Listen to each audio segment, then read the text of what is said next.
The role of the Rhodesian Special Air Service was to carry out deep penetration raids into enemy territory. This they did with great success and achieved results disproportionate to their numbers. These highly professional soldiers attacked their targets by land, sea and air and wreaked havoc on an unsuspecting enemy. Their skill and devotion to duty would have been in keeping with the SAS motto of "Who dares wins."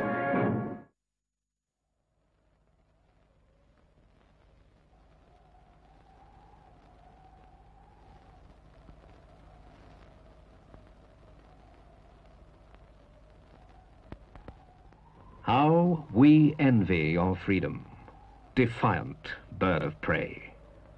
Long have we sought the heights of your supremacy.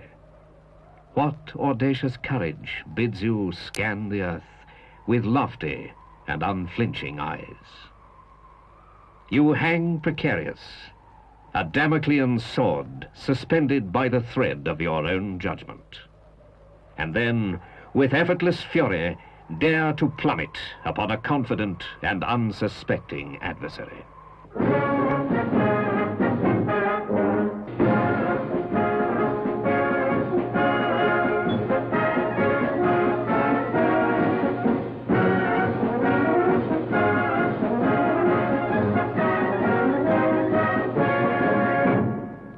The SAS was formed during the Second World War by Colonel Sterling. Its purpose was to operate in small groups behind enemy lines. It had fantastic success, especially in North Africa, where it destroyed more aircraft on the ground than the Royal Air Force.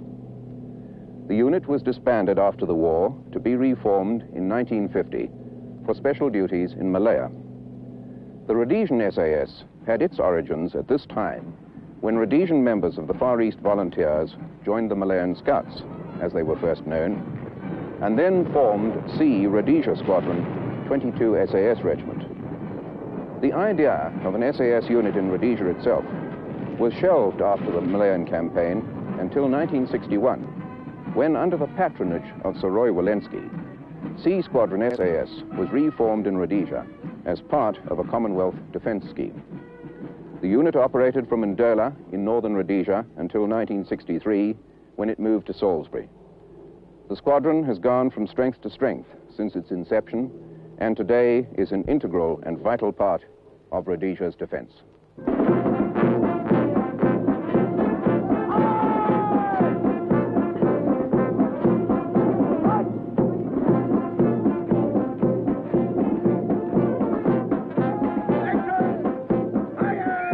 A compact unit of highly trained specialists, the SAS goes to great lengths to ensure that it obtains men of intelligence and top physical potential. Every recruit undergoes a comprehensive selection course, and his talents are finely measured. I'll climb the lonely pathway home, where my love's just an aim, and I'll climb over hills alone, just me, the wind and the plain.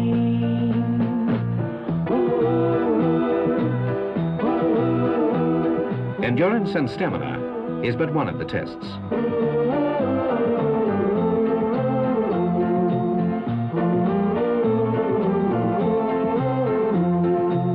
Now all that's left is me, the wind and the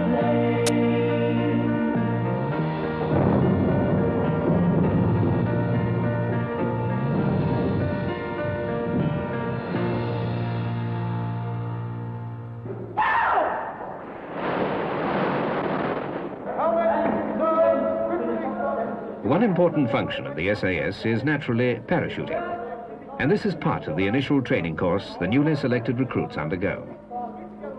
The recruits are drilled until falling and landing become second nature.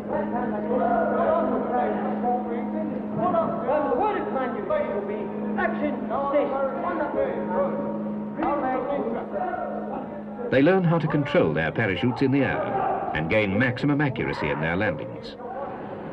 Every piece of equipment is checked and checked again until it can be handled blindfold.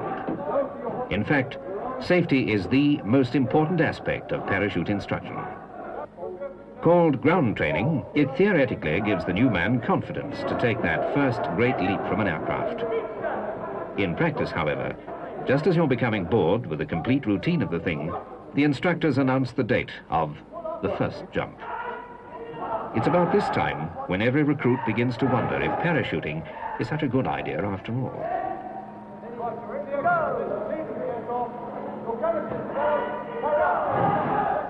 The instructors tell you that parachuting is safer than playing rugby. But this doesn't help much as you check your equipment for the first jump.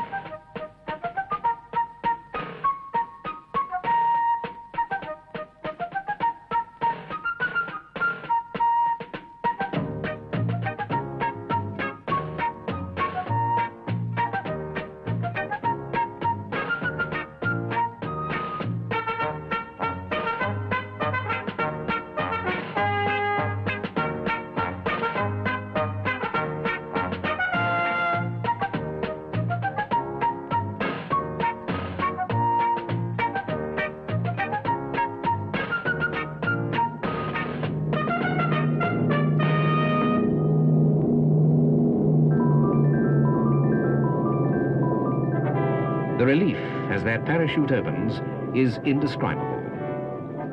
Suddenly, after the noise and clamour of the aircraft, you're suspended in an almost eerie silence above the vast panorama of the earth. Captured by the beauty beneath, the tedious weeks of training are forgotten as you discover the unique thrill of floating gently to earth from a great height.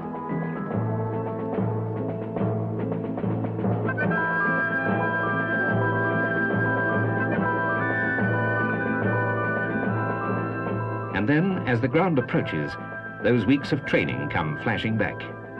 Head well forward, shoulders round, feet together, watch the ground. It's almost as though the instructors were there, as the ground comes rushing up and you land, sometimes a little harder than you'd bargained for.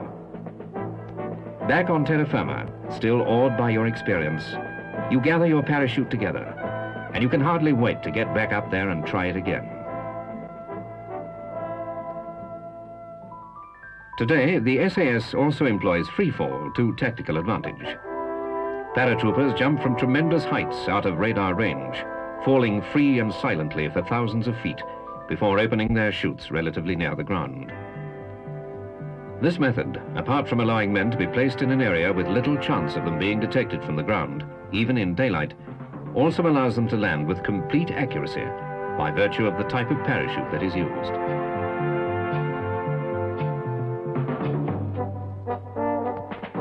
A trained freefaller is in complete control of his movements during a descent.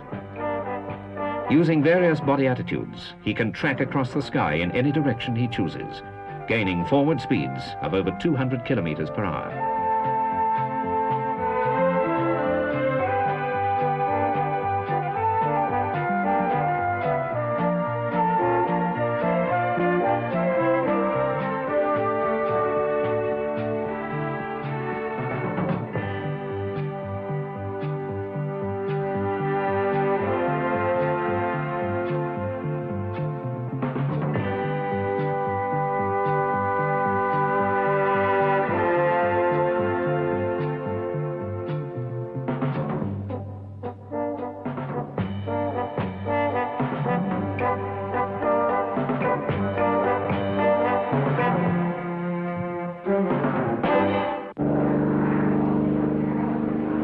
The SAS is linked closely with the Air Force, not only for transport to the operational area, but also for support purposes during operations.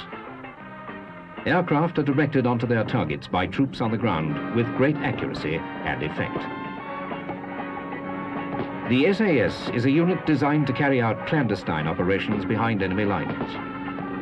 Using guerrilla-type strategy, they would infiltrate in small groups the operations of any aggressor against Rhodesia, destroying communications, disrupting supply lines, capturing key personnel, and hampering the enemy's attack in any way possible.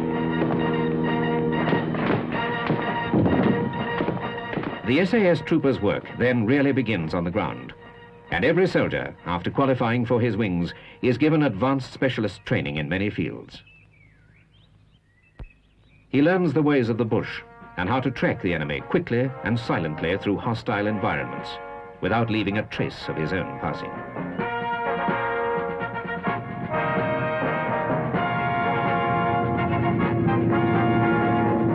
Fast hit-and-run tactics, long-range operations and concentrated firepower are achieved in saber vehicles such as these.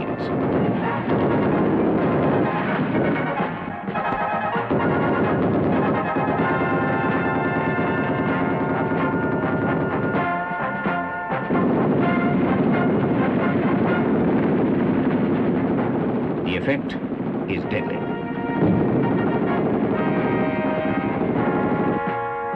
The SAS trooper is highly trained in almost every type of firearm in order to strike effectively when the need arises. Light, portable and hard-hitting weapons are the basis of the SAS armory. A man may have to carry his arms for many miles before being required to use them. He must be ready. He may only have time for one shot.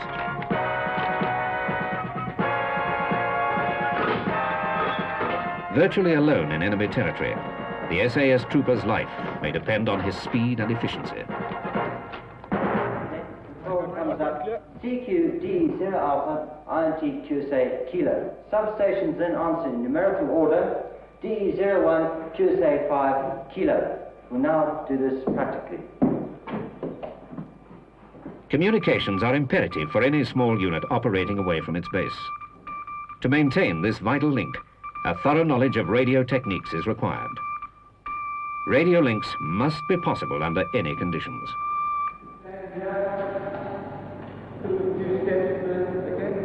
Many other skills go into the making of an SAS trooper, including the gentlemanly art of hand-to-hand combat.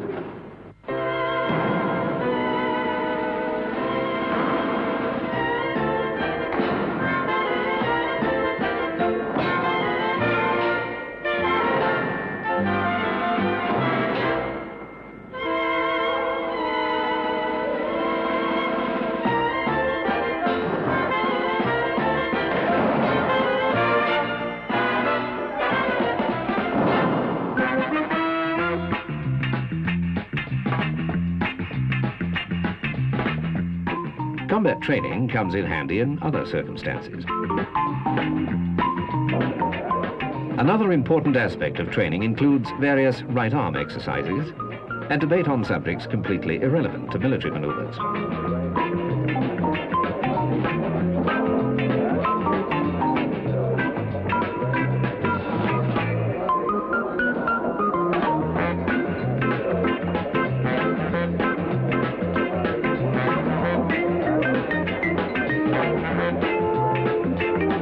Tradition also plays an important role in the recreational life of the SAS.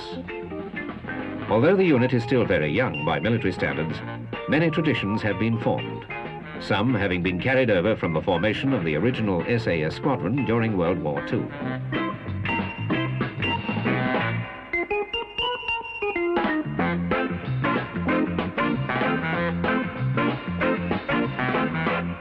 SAS medics cannot accompany every compact unit behind enemy lines. Troopers therefore receive medical training in far more specialized fields than normal first aid. Physiology, tropical medicine and general casualty work are part of this training and enable the SAS trooper to deal with almost any injury in the field. Freedom of movement is the first essential of a unit such as the SAS, even on mountainsides.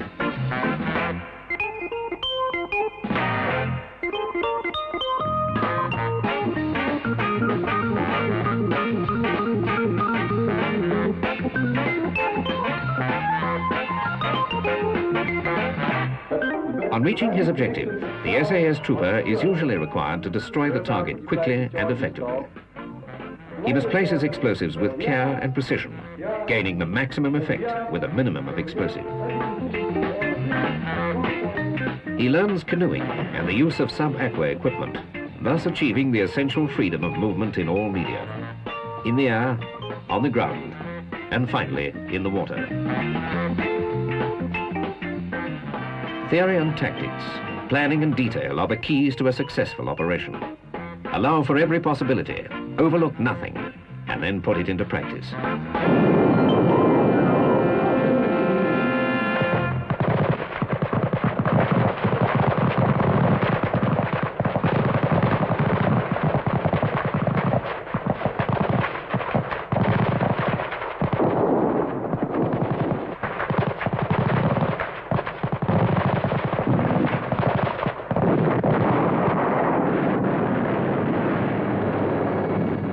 Although basically a deterrent to any aggressor who might plan a major attack against Rhodesia, the SAS now also plays its part in the internal security of the country. Their tough and thorough training has equal application in anti-terrorist operations. But even the rigors of heat and discomfort have their lighter moments of camaraderie and relaxation.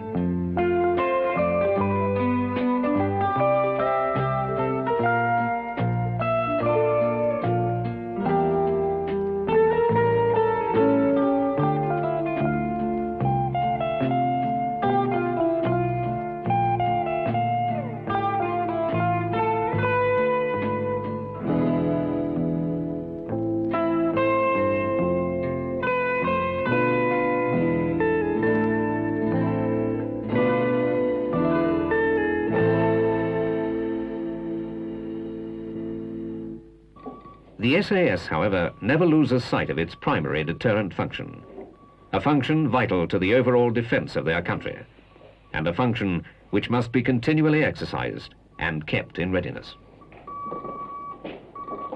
Right, gentlemen, briefing for the next operation. Following the assault of 27 Infantry Division on the country, intelligence reveals that the enemy are at present regrouping and building up their supplies and reserves for another assault on the country.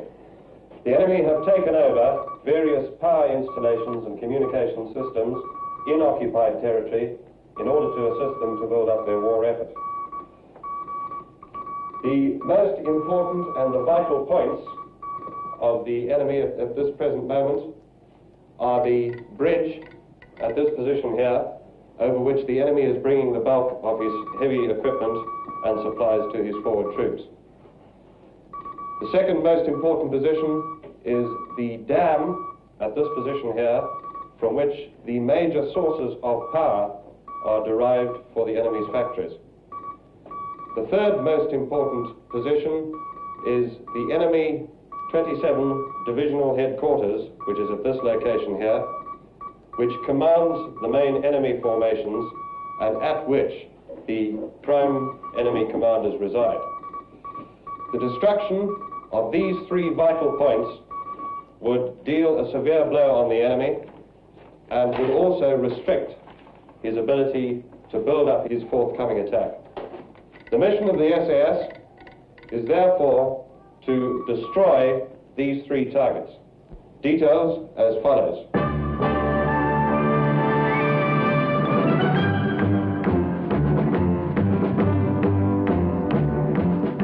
As you will be parachuted, normal pre-jump synthetic training will be carried out.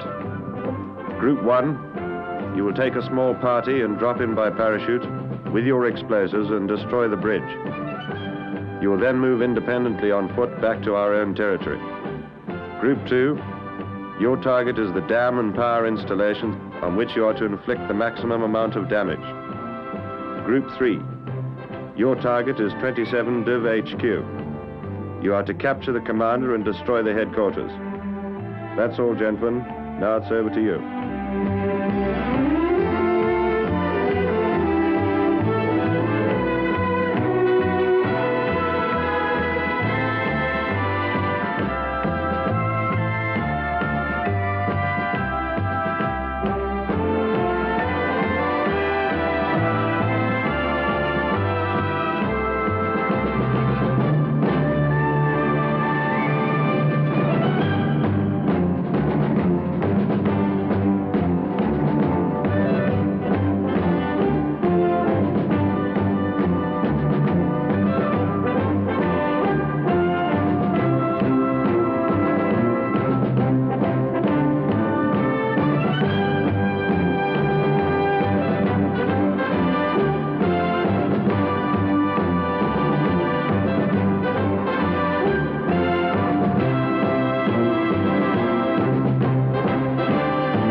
Right, I'll fix that.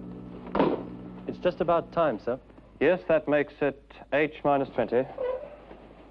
That should put them round about there, I think.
Goyon tovarищ.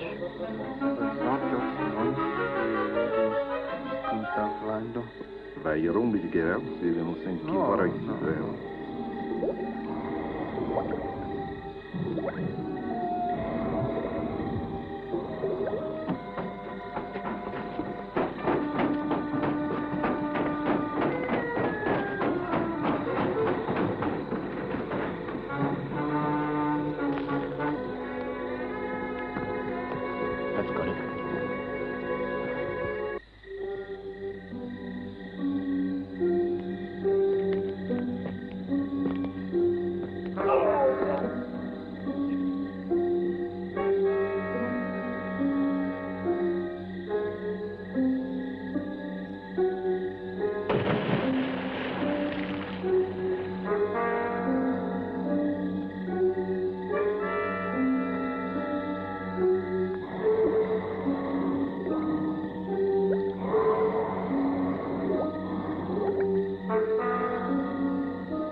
Bądź regimentar infanterium.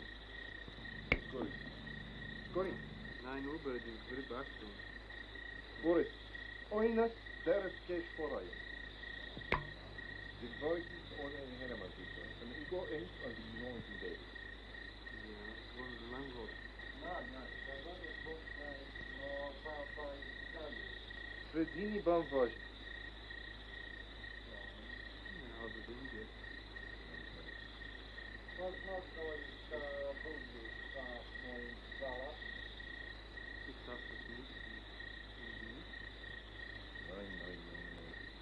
Deutsch do ein Igor Gidori Schweiz.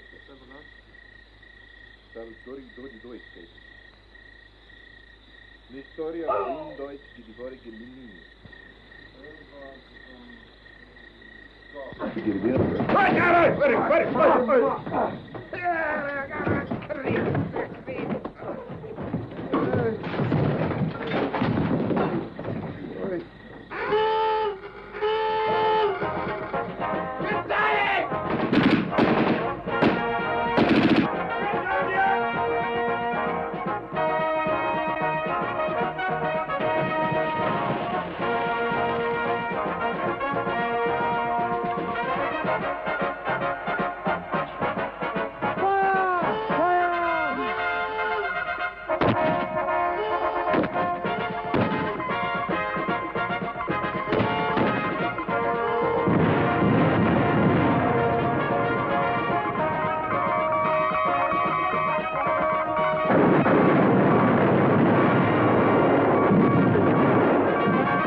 On the 31st of December 1980, the Rhodesian SAS disbanded. A telegram from 22nd SAS in Britain paid tribute to the operators. Farewell to a much admired sister unit. Your professionalism and fighting expertise has always been second to none throughout the history of the Rhodesian SAS. C Squadron still remains vacant within the 22nd SAS orbit.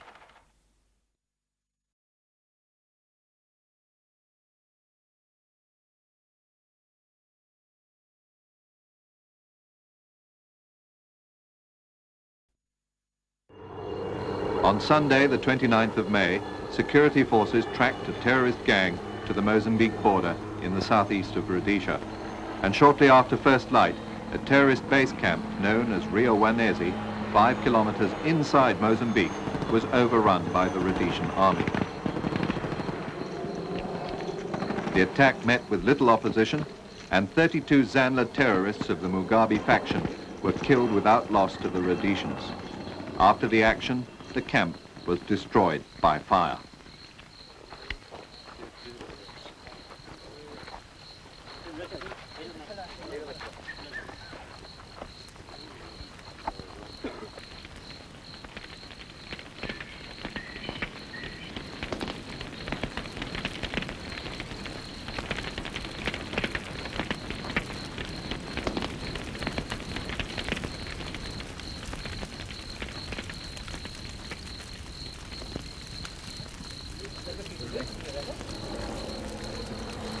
A body count of the dead terrorists was conducted.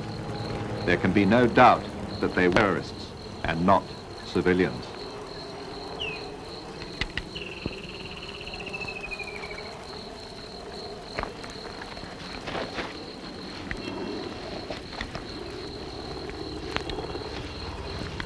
Security forces conducting a sweep after the contact located a wounded terrorist in thick bush. In his kit, a wad of Mozambique banknotes.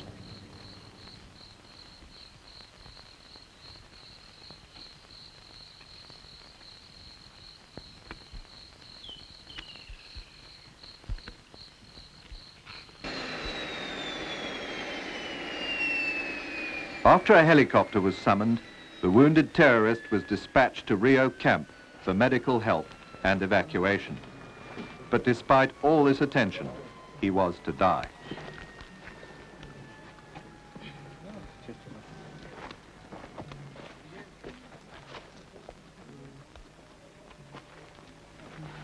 Sorry about the shift.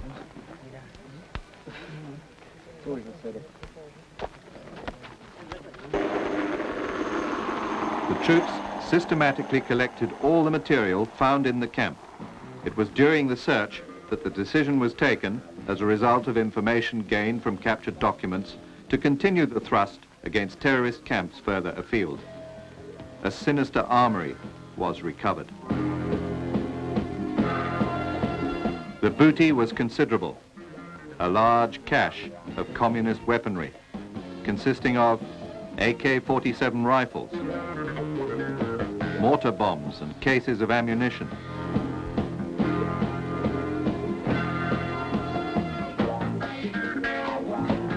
heavy machine gun rounds, AK-47 magazines, rockets cellophane wrapped, rockets in cases.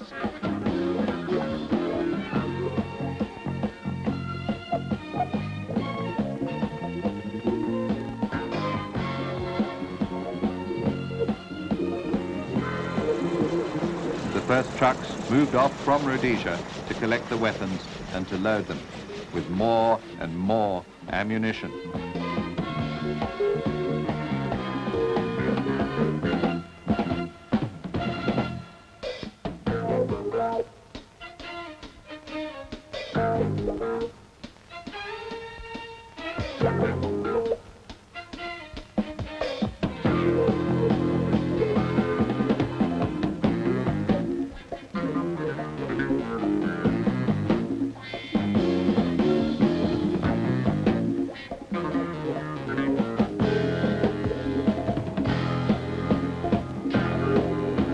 Boxes of RPD machine guns,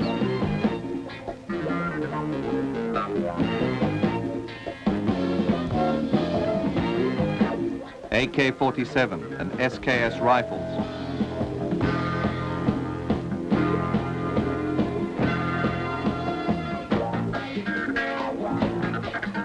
RPG rocket launchers,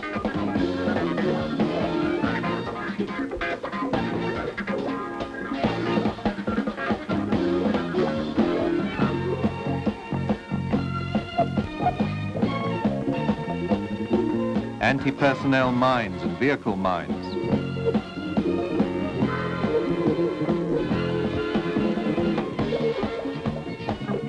countless Rhodesian lives would be saved by this action.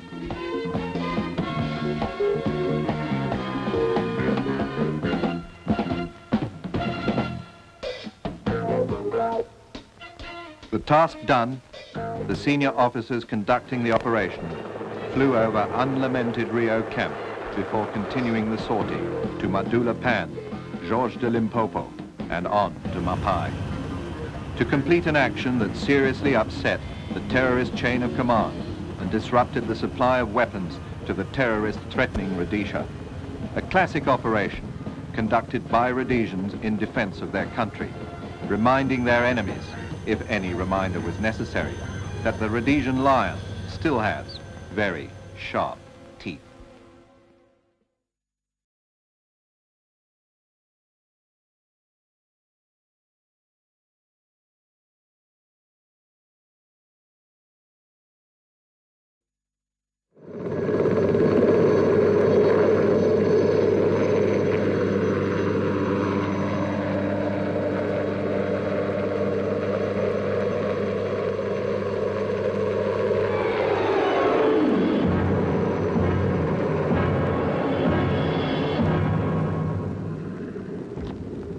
big exercise had been carefully planned, right down to the smallest detail. It was up to me as station adjutant to keep all the preparation going according to plan. And as the exercise had drawn nearer, so the sense of urgency had grown. Now, with the exercise right on top of us, I had to check around all the sections to make sure everything would be right.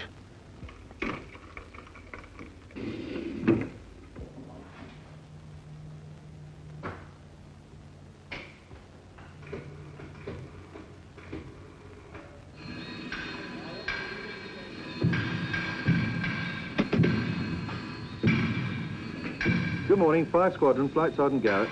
All complicated aircraft have their problems, and the bomber technicians were busy sorting out their share that morning. There'd been some trouble with the starboard engine of one of the aircraft, and when I called, the oil was being drained so a pressure pipe could be replaced. At no time can you afford to take risks with sophisticated machinery like this. At the same time, the electronics technicians were changing the radar components. Throughout the hangar, the instrument mechanics were making their final checks on the bomb sites. And on one aircraft, last-minute replacements were being made to a tailplane. But I'm just sending a chap round to stores for a spare now, sir.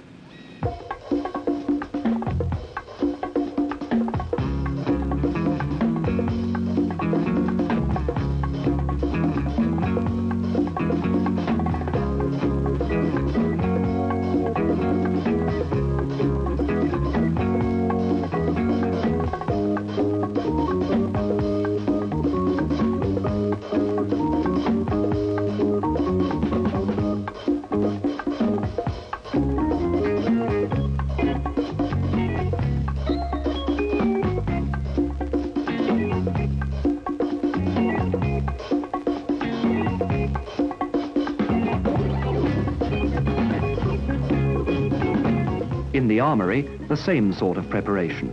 Rifles, ejection seats, small arms, guns and rockets were all getting a last check over.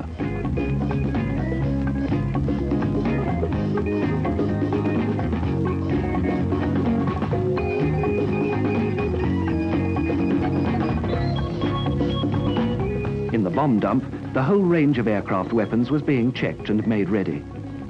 The tempo was building up. Safety first, and at the station hospital, the aircraft medical kits were carefully repacked. In the dentist's surgery, routine maintenance as well. The exercise was no excuse. By now, the whole Air Force was on a war footing. Security was vital, and the security provosts were briefed for round-the-clock operations.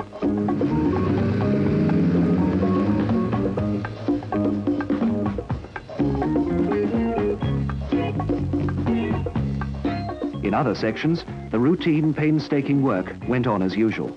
From the maintenance of a watch and the splutter of a weld to the noise of the machine shop, the skills of the Air Force were being patiently applied.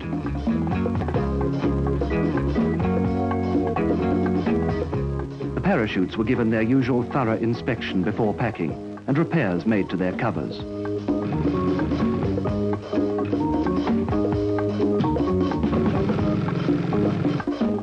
All the fire equipment, engines and hoses were given their daily checks.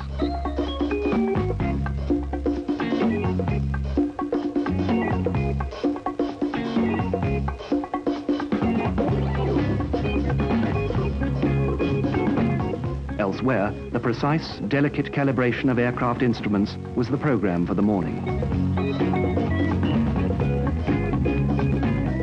The radio specialists had their own calibrations to sort out in their workshops full of communications and test equipment.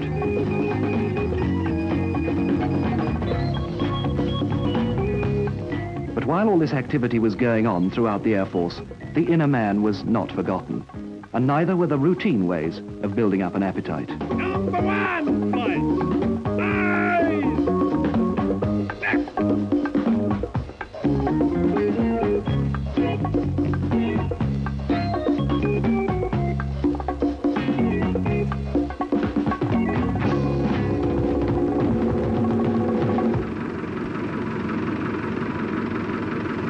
Before long, the domestic chores were well in hand, and so were the preparations for the exercise.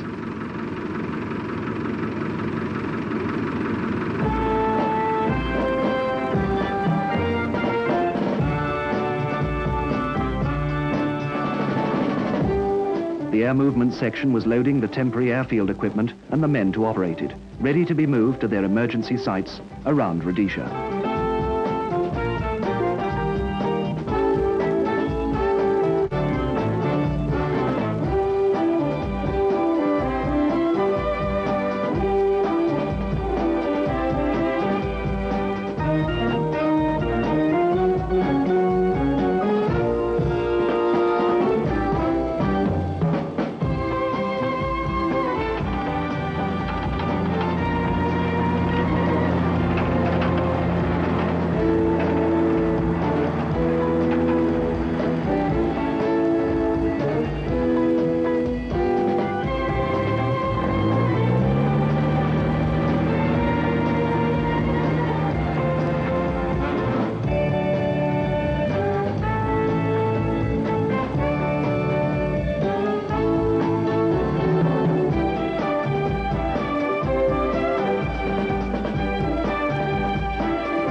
Then to the headquarters operations room, hub of the entire exercise, to collect a final brief. Oh, morning, Peter.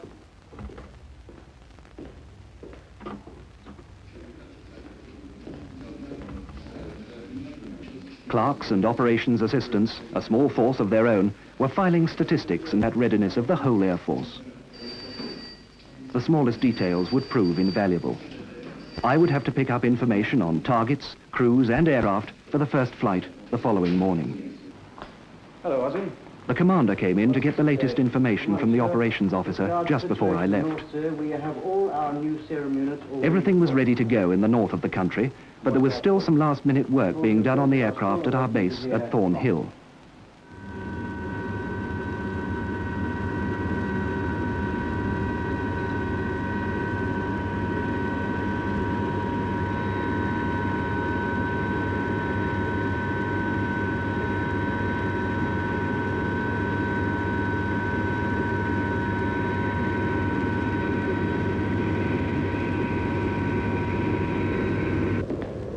From headquarters, there was just time to get back to the station for our own exercise briefing.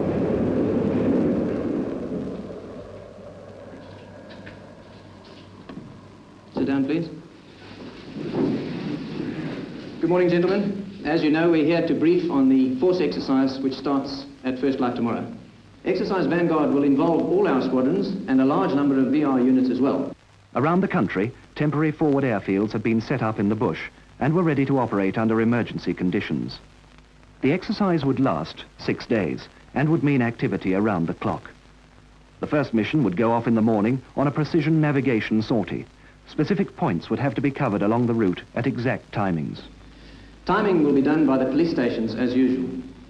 Throughout the week, the tempo will build up with key missions, fighter interceptors and transport support and resupply of the forward bases. There will be a parachute deployment over a selected target, and the week will wind up with concentrated attacks on simulated enemy positions on the range. Generally, the Trojans will act as forward air controllers, and all other aircraft will use cannon, bombs, guns, and rockets.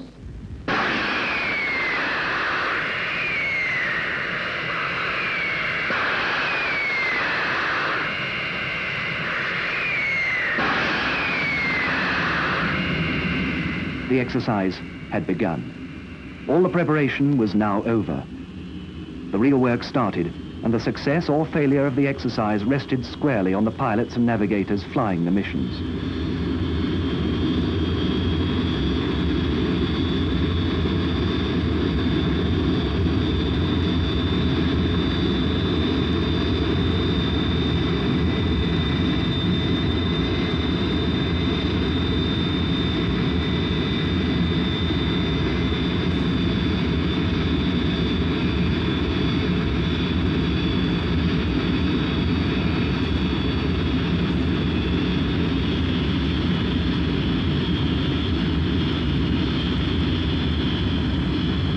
Bombers taxied out that first morning for what was to be a low-level flight of 700 nautical miles over a series of timing points.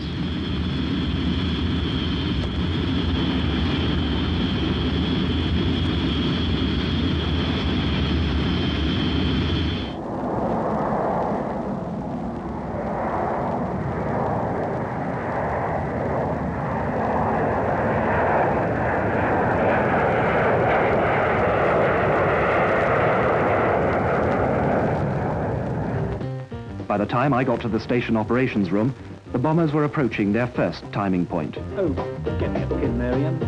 Thanks. Yes, they should be at the first police station here in about 7 seconds.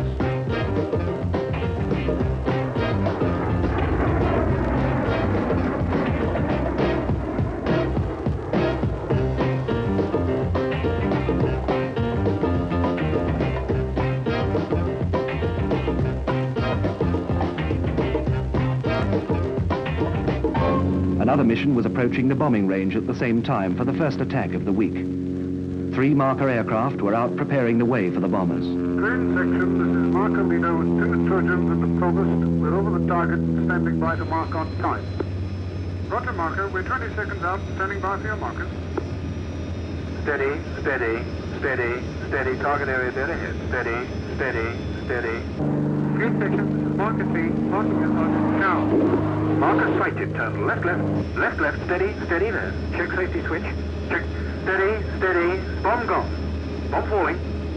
Roger, bomb falling, heading 119. Roger, green, 119. Check safety switches on. On strike. The fighter force came in afterwards to back up the bombers with strafing attacks.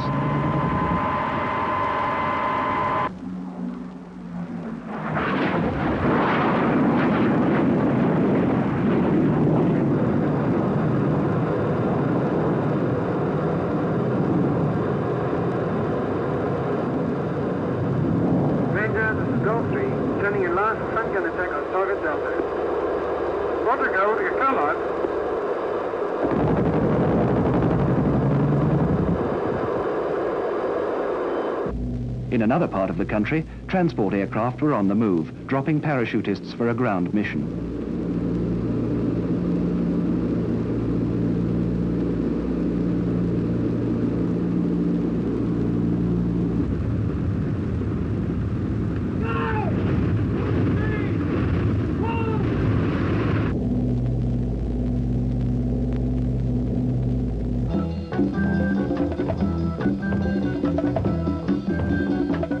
It wasn't long before we had our first emergency. An African game guard was stopped by an army ambush in the Zambezi Valley. He had been running to get help for a game ranger who'd been gored by a buffalo. The patrol's report soon reached Air Force headquarters, and within minutes we had a casualty evacuation team on the way.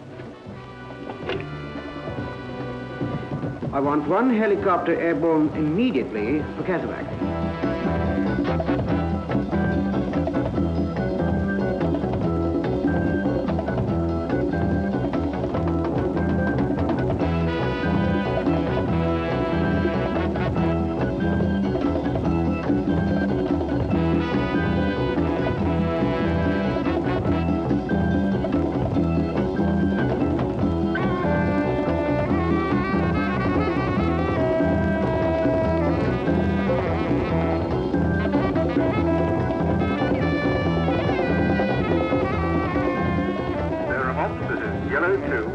The casualty this time. We'll be airborne again in 30 seconds. Please inform the hospital our ETA is 1540. Roger, yellow, we'll go.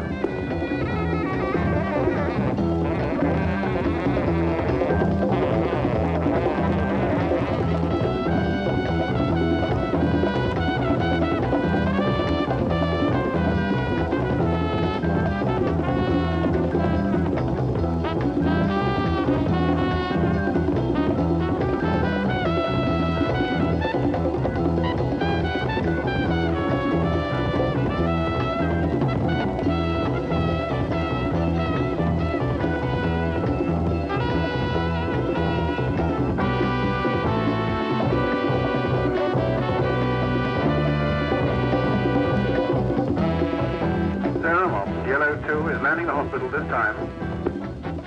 Roger, yellow.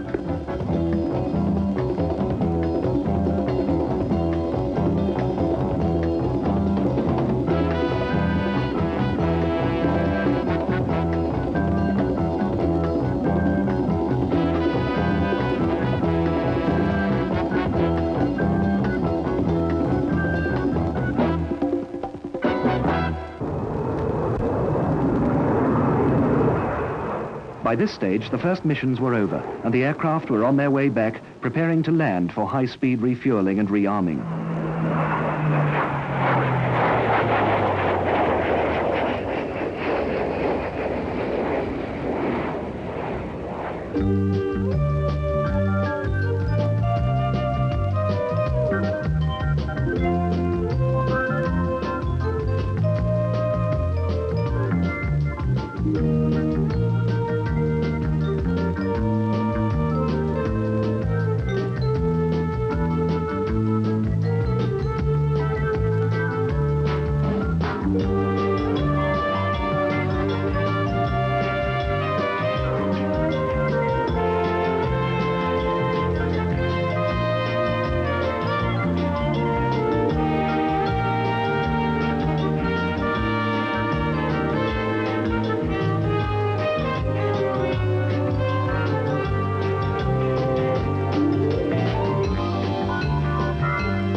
The second emergency of the week was soon upon us. This time, the concern was in the control tower.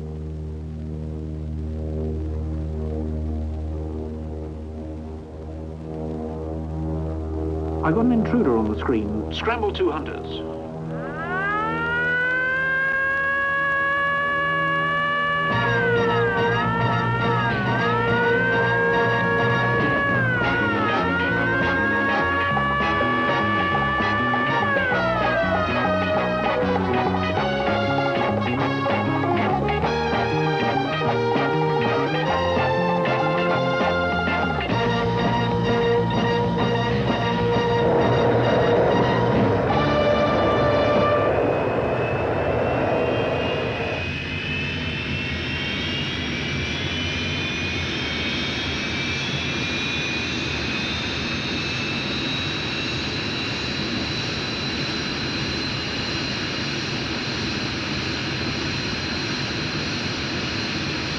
Radar, Gold leader. Roger, Gold, I got you 5. Your target is 46 nautical miles, heading 043. Roger. The Gold leader, your target now 28 miles, dead ahead, low level. Roger. Gold leader, turn left, 5 degrees to 038. Target now 15 nautical miles. Roger, left on 038.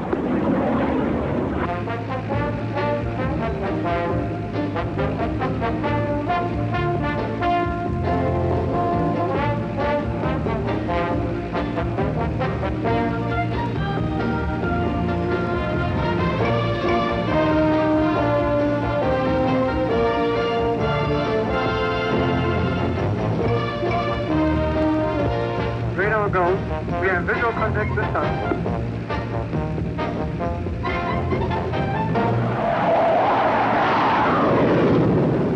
The bandit was just a farmer who hadn't filed a flight plan. And so, back to the exercise.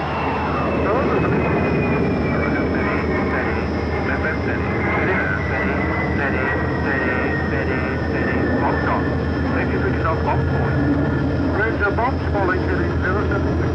On strike, on target.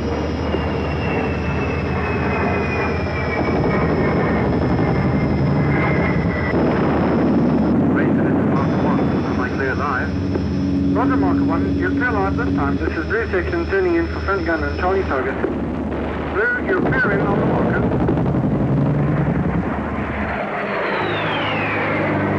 Green section turning in flight level 80 for a stick of bombs on target Delta. With you in 30 seconds.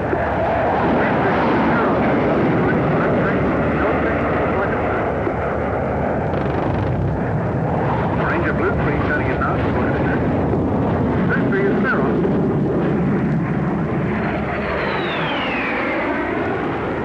Blue 3, you'll salvo 2 meters at 6 o'clock. Roger, Ranger.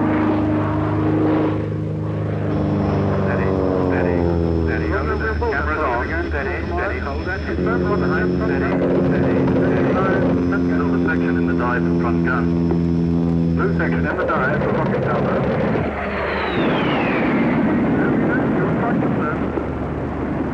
Ranger, this is Gold Leader. Am I just a low bomb? Target this time. What's the go? You're clear not to know 500 days. What's the go? You said. Gold section for rocket salvo. Strike.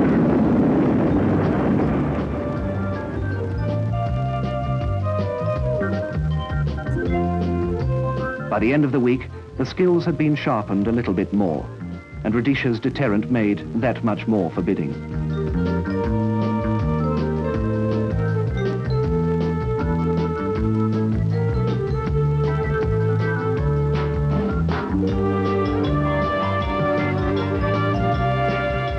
At least one aircraft had come away with a trophy. That farmer's Tiger Moth will be preserved as the pilot's first kill. Exercise Vanguard over, we rounded off the week with some ceremony and a formal dinner. Mr. Vice, the loyal toast. Gentlemen, Rhodesia. Rhodesia. The formality soon went, as it always does, and we let off a bit of steam. You're awful.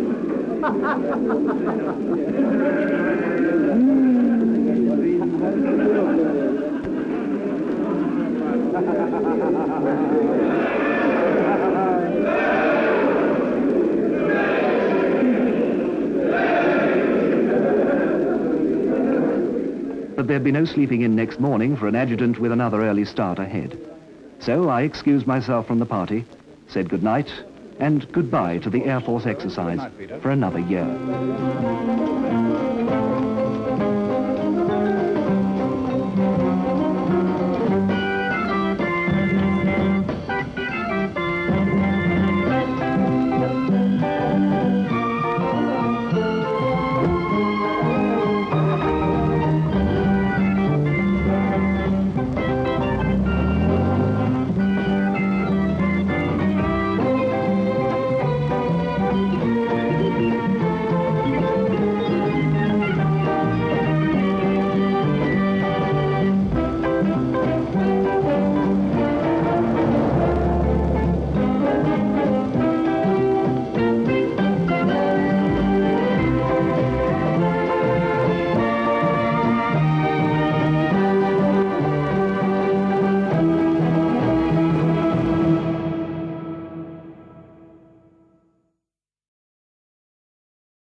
These men are members of the BSA police, the force that keeps law and order in Rhodesia like any police in any country in the world. But these are in a fighting wing, the support unit, their only duty to search out and destroy the terrorists who cross the borders of this country. This troop has returned to base after a long and successful period of action.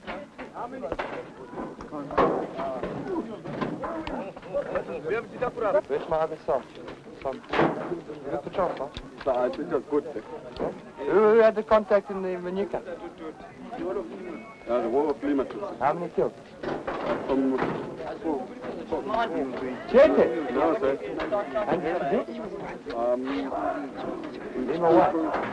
Huh? I can't remember the number.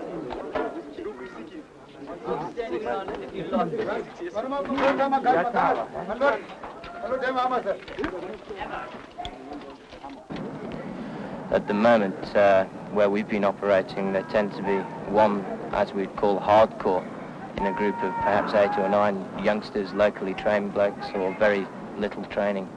They're not as good as they were a couple of years back. In fact, they're not a match with us. I don't know what they're doing here in this area. They're just giving us a little bit of headache, that's all. So, yeah. The T's are wankers. Because I know, however they will fight, but still they won't win. Because we've got the heavy army.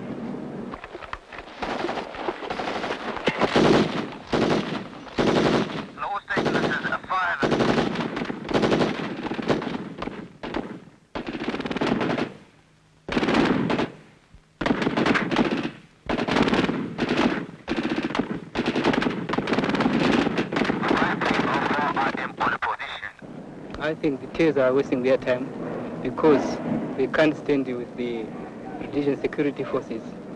They are not well trained and their weapons, they are not strong enough. I have even proved that myself with the gunshot in my left hand. We were in the vehicle and we were ambushed. I was hit and the bullet came through here. I had many and multiple fractures, but nowadays I'm getting better. I jumped out of the truck trying to rescue my troop commander. That's when I got another shot and threw my right elbow. I pulled him on my shoulder and got another shot through my upper arm, left upper arm. When I was taking him to cover, I also got another bullet through my back. And from that experience, I saw that the terrorist arms are of no use because if it was an rifle rifle, I could have been dead at that same spot. So we started sweeping. We came across one turret who opened up in front of us. We killed him, went round and carried on. As we were walking further on, the light was fading. We were just in an extended line sweep. And as we walked past, the turret just got up from behind a bush and shot me in the foot. So I just turned around and shot him. Found out afterwards that he was on automatic. However, he only got one round off because his gun had jammed. It may seem strange so soon after the real thing to come under fire again in a controlled battle course. But it has proved invaluable in keeping up the high standard of the support unit. Fitness and sort of stamina. Fitness and stamina is a great part of it. So sort of once you can excel yourself and go beyond your tiredness and still be alert and still be able to shoot accurately after you're tired, that's what it's trying to sort of bring forward. So you can sort of emit sort of limitless strength, carry on going. That's what you need against these gooks because they just believe in one thing, one day forward, goodbye. If you can run 100 miles an hour, then you can catch them. If not, then bad luck. Go!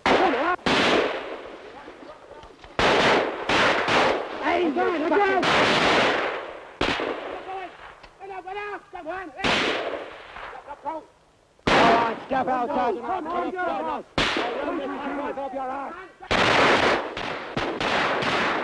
Look, watch my strike.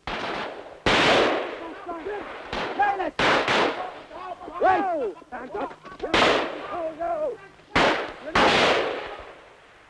Get down!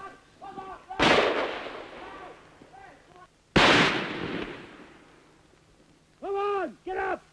I shown supporting to be favor of the training and so far to see that I can well be trained as a man so far to fight the country.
it is good to work together with the Europeans and Africans together. I've even proved it again. I've stayed in the unit for 6 years. I've had many friends, some are now in South Africa and some in Britain, and we are still writing some letters to each other. I'm fighting to save our country. Our journey supporting, I don't like communism. That's one thing that I joined support, I want to counter them, get rid of them. Just I was fighting to help myself and defend my country.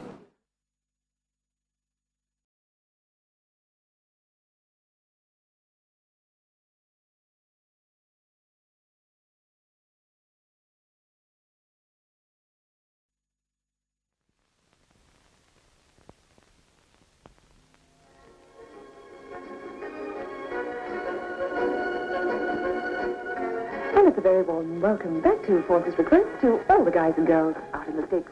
A greeting going out to my beloved boyfriend, Trevor Pomfret, and I should tell you Anybody that for a drink? love and mischief Yes, I'll that have one, please thanks. hurry on home. Thanks, Mary, and I'll have a without beer. courage. Oh, Our son and I mother, think I'll take a Dr. quick Charles trip and Parkin, cool off for a while. Yes, You better make the most of it. You won't be able to do this when you go back to the bush. You want to bet? I'll probably be swimming in the Indian Ocean at Maputo on Tuesday. Don't tell me, Charlie. I bet you've never even been across the border. Hey, tune these chicks, man. I'm telling you, we're going over on Tuesday. Are you going too, Mike? No, not this time. It's only off Charles's outfit. Well, I'll think of you then on Tuesday morning. While you're jumping out of your plane, I'll probably be grazing my breakfast. Thanks a span, eh? By the time you start grazing breakfast, we'll have been on the ground for 2 hours. We're jumping at 5 o'clock. Come on, Exie, I'm jumping now.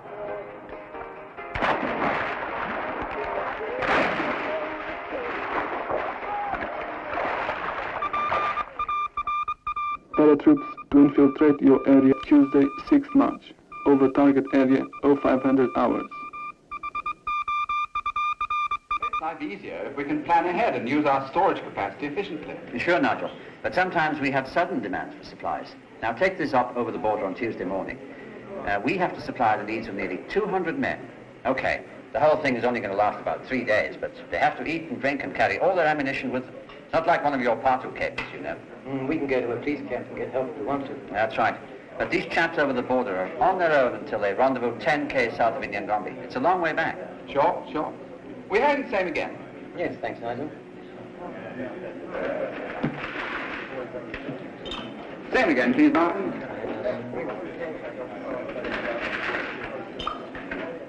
Yeah. Enemy strength 200. Operation to last 3 days. Return route from target area to 10 kilometers south of Inyagombe. How are the children these I'm days? having such trouble with the children ever while Jack's away in these operations. Oh, I know what it's like. It's lack of male discipline, you see. We all suffer from the same problem. Oh, and he's so awful when he's at home. I always know when there's going to be an airstrike over the border just by the way he behaves. He gets so very tense and irritable. He doesn't sleep much either. I suppose all these pilots are much the same, aren't they? Oh, my husband's just the same. He flies transport planes. He won't be worth living with until it's all over. Still, perhaps we get a little peace after tomorrow night. Maybe, but we'll all lose our beauty sleep tomorrow, that's for sure. I said to Bruce yesterday, if you must go into Mozambique, the least you could do is bring some prawns back. Do you remember those delicious prawns we used to get?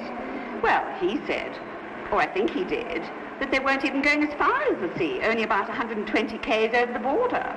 And in any case, they won't be landing, just dropping paras. Are you going now? Bye-bye, dear.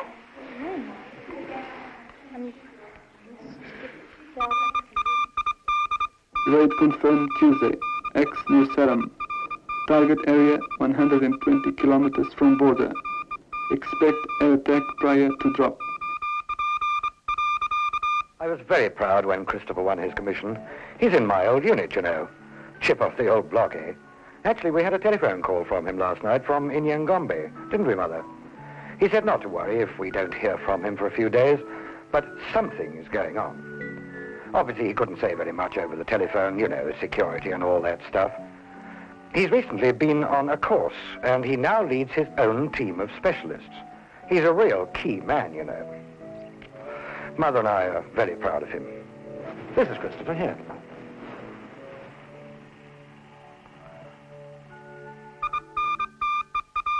Intercept specialist patrol.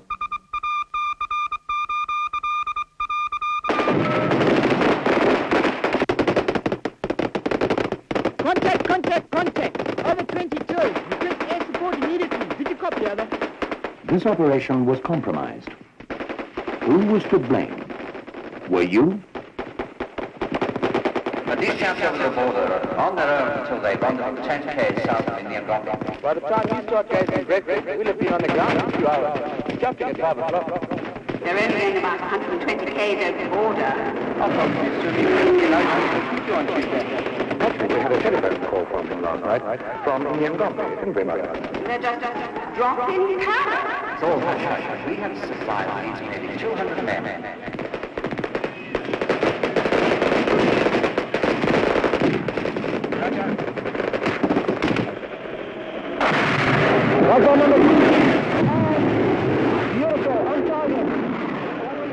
Careless words can also kill.